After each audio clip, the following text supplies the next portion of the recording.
పాకిస్తాన్ వేదికగా ఫిబ్రవరి 19 నుంచి champions trophy 2025 ప్రారంభం కానున్న సంగతి తెలిసిందే. ఎట్టి పరిస్థితుల్లో పాక్కు వెళ్లేది లేదని ఐసీసీకి బీసీసీఐ తేల్చి చెప్పేసింది.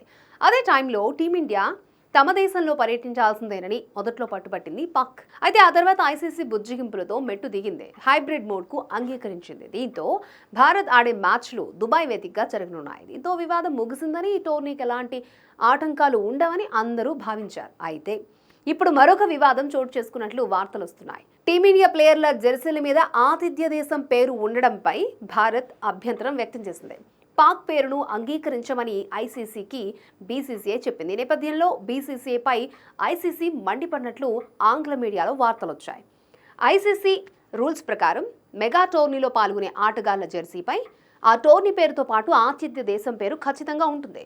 అయితే పాక్ పేరును టీమిండియా జెర్సీపై ముద్రించేందుకు అభ్యంతరం వ్యక్తం చేసింది.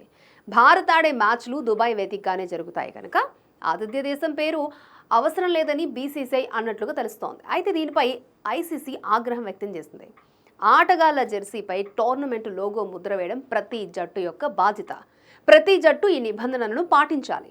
టీమిండియా జెర్సీపై ప్లేయర్స్ కిట్పై ఆతిథ్య దేశం పేరుతో పాటు ఛాంపియన్స్ ట్రోఫీ లోగో ఉండాలి. ఒకవేళ భారత్ దీనిని పాటించకపోతే కఠిన చర్యలు తీసుకుంటామని బీసీసీఐని ఐసీసీ హెచ్చరించినట్లు సదరు వార్తల సారాంశం.